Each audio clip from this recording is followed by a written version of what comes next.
Lady Gaga wore a dress made of raw meat to an awards show. She arrived at the Grammys inside a giant egg. She performed at the Super Bowl halftime show suspended from the roof of a stadium. She won an Oscar. She starred alongside Joaquin Phoenix as Harley Quinn.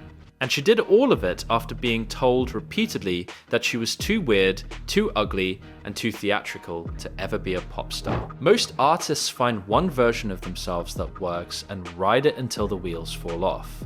Lady Gaga has reinvented herself so many times that the industry stopped trying to predict what she would do next. So how did an insecure Italian-American girl from the Upper West Side of Manhattan who got bullied for being different become the most boundary-breaking pop artist of her generation? If you love stories about people who turned being an outcast into their greatest advantage, subscribe right now because we tell stories like this every single week. Behind the scenes, Lady Gaga's rise was not built on a label manufacturing a pop star from scratch. It was built on a classically trained pianist who taught herself to play by ear at age 4, on a girl who was dropped by her first record deal and told she would never make it, and on a creative vision so radical that the music industry literally did not have a category for what she was doing. And once you understand how she pulled it off, you will never look at pop music the same way again. Stefani Joanne Angelina Germanotta was born on March 28, 1986 in Manhattan, New York City.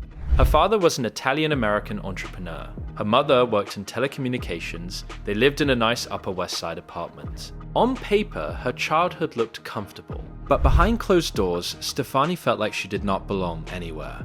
She attended the Convent of the Sacred Heart, an exclusive all-girls Catholic school in Manhattan. She was the artsy kid, the theater kid, the one who dressed differently and came from a different social class than most of her classmates. She later said she was made fun of constantly for being too provocative or too eccentric. She described herself as insecure, a freak in a world that rewarded fitting in. But that feeling of being an outsider became the foundation for everything she would build. Chapter 1. The Girl Who Would Not Stop. Stefani started playing piano at 4 years old. Not because she was forced, because she could not help it. She taught herself to play by ear before she could even read sheet music. By her early teens, she was writing her own songs, performing at open mic nights in New York City clubs, and appearing in school plays. Music was not a hobby, it was oxygen. But here is the crazy part. At 17, she was one of only 20 people in the world to gain early admission to New York University's Tisch School of the Arts. She studied music and theater. She was surrounded by the most talented young creatives in the country. And after her second year, she dropped out. She told her parents she was leaving to pursue music full-time. She moved out of their apartment and into a tiny place on the Lower East Side of Manhattan. And this is where things get strange. She formed a band, played every dive bar and underground club in downtown New York she could find. She became a fixture of the Lower East Side scene alongside performance artist Lady Starlight, creating burlesque shows in bars with drag queens and go-go dancers. She was writing songs constantly. She landed an internship at a music publishing company. She got signed to Def Jam Recordings. And then, just 3 months later, Def Jam dropped her. That rejection crushed her. But she did not stop. She kept writing, kept performing, kept building. She struck a publishing deal with Sony and started writing songs for other artists. Britney Spears, Fergie, the Pussycat Dolls, New Kids on the Block. She was ghostwriting hits for some of the biggest names in pop, while nobody knew her own name. Then singer Akon heard her voice during a studio session. He was so impressed that he convinced Jimmy Iovine, the head of Interscope Records, to sign her. And in 2008, Stefani Germanotta officially became Lady Gaga.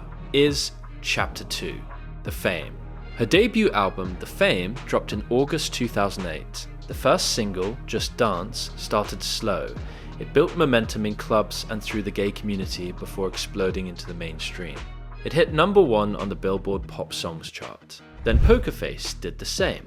Then Love Game, then Paparazzi. Lady Gaga became the first artist in the 17-year history of that chart to send 4 consecutive singles to number 1. But what happened next shocked the entire industry.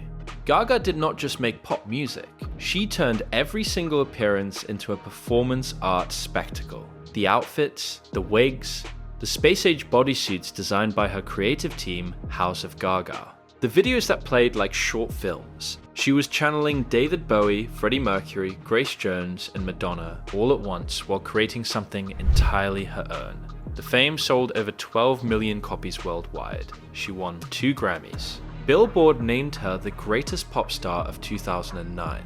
Her Monster Ball tour grossed over $227 million, one of the highest grossing concert tours in history for a debut artist. And then she showed up to the MTV Video Music Awards in a dress made entirely of raw meat. The world had never seen anything like her, but here is what made Gaga truly untouchable. She kept reinventing. Born This Way in 2011 fused pop with rock and electronic. It sold over 1 million copies in its first week. The title track became a global anthem for the LGBTQ community. Then came Art Pop in 2013, a divisive experimental record that split critics down the middle. Then Joanne in 2016, where she stripped everything back to raw acoustic songwriting. 4 completely different albums, 4 completely different versions of Lady Gaga.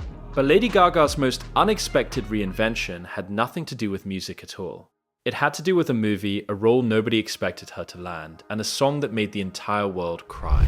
Chapter 3, The Actress and the Legacy. In 2015, Gaga starred in American Horror Story Hotel and won a Golden Globe. Then, in 2018, she played the lead in A Star is Born, alongside Bradley Cooper. The film was a critical and commercial smash. She co-wrote and performed Shallow, which won the Academy Award for Best Original Song. Gaga became the first person in history to win an Academy Award, a BAFTA, a Golden Globe, and a Grammy in the same year. But Gaga took things even further. In 2024, she starred as Harley Quinn in Joker Folie à Deux, opposite Joaquin Phoenix. She performed at the Paris Olympics opening ceremony. She released her 7th studio album Mayhem in 2025, returning to the dark electronic pop that made her famous while pushing it into entirely new territory. The album debuted at number 1. 16 Grammy Awards, an Academy Award, 2 Golden Globes, a BAFTA, 22 MTV Video Music Awards, 18 Guinness World Records sold worldwide, named to the Songwriters Hall of Fame. Time named her one of the 100 most influential people in the world.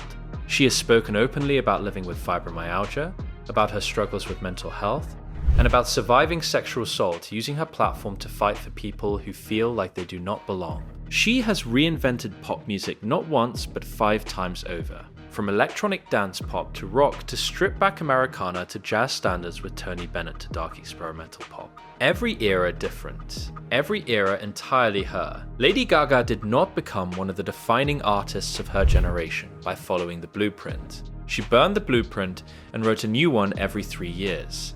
The world told Stefani Germanotta that she was too weird, too dramatic, too different, that nobody would ever take her seriously.